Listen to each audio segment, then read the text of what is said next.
So this woman was recently convicted of manslaughter because she had a miscarriage.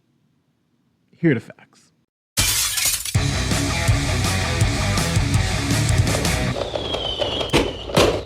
My name is Nate the Lawyer. If you are new here, we talk about the law and the facts. If you're about that life, don't forget to like this video, share this video, and subscribe to the channel. In the United States, a woman has the right to choose to end her pregnancy before the fetus becomes viable. Now, that generally happens at the 24th week of pregnancy. Now, this right to end a pregnancy was established in the landmark case Roe versus Wade, and subsequently reaffirmed in the case Planned Parenthood v. Casey. So with that said, the issue that's in this case in front of us is that what criminal liability can a mother have for harming a non-viable fetus? Is it possible to hold the mother criminally liable for harming a non-viable fetus?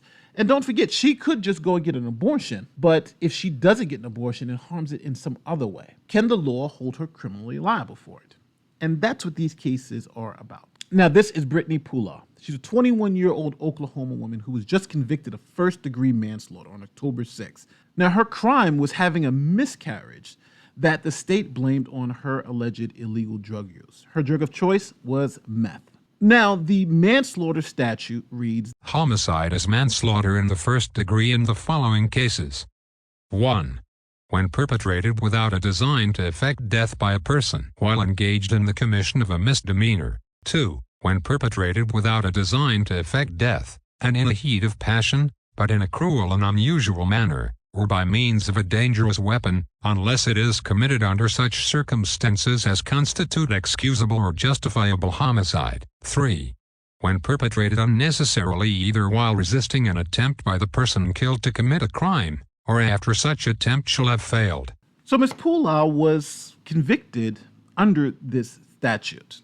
Now, under that statute, the state is claiming that the defendant, by using methamphetamines, was committing a misdemeanor, and in the act of committing that misdemeanor, caused the death of that child. Ms. Poula was about 15 to 17 weeks along in her pregnancy, according to the medical examiner. The medical examiner says that the miscarriage could have been caused by congenital abnormalities and placental absorption, when the placenta detaches from the womb prematurely. The medical examiner also reported that the fetus tested positive for methamphetamine. So the question that the state had to overcome was the miscarriage caused by Ms. Poula's use of methamphetamines? Now, from everything that I've seen, there seems to be no evidence that the methamphetamines was the direct cause of the miscarriage, but could have been a contributing factor. It's important to note here, fetuses do not typically have a chance of surviving outside the womb until at least 24 weeks of pregnancy.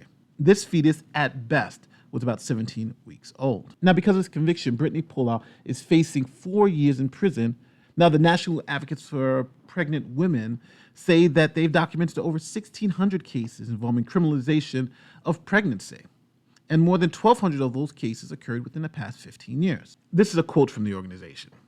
These cases include pregnant women who have been arrested for falling down the stairs, drinking alcohol, giving birth at home, being in a dangerous location, having HIV, experiencing drug dependency problems, or attempting suicide, the organization tweeted.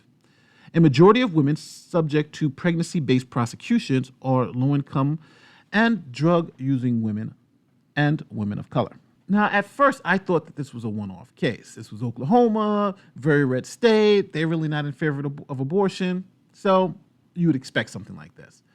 But come to find out, this is a pretty common occurrence. For instance, this California woman who's 26, her name is Chelsea Becker. Her baby was born stillborn, and she was also a meth addict.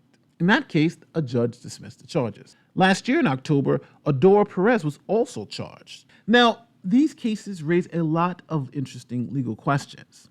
Is there any criminal liability for pregnant mothers concerning non-viable fetuses? Are we back to criminalizing drug use? We understand drug use and addiction is a mental illness. So we usually send people for treatment, but now this kind of goes back to the criminalization of it. Most of these mothers are meth addicts. Most of these mothers have drug dependency problems. Should they be in jail?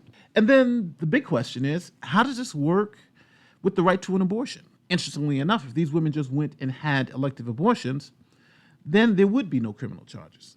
There are a lot of questions, but unfortunately, there are little answers. If you like what I do and you like this video, don't forget to like, share, subscribe. And my name is Nate the Lawyer, and I'll see you in the next one. Peace.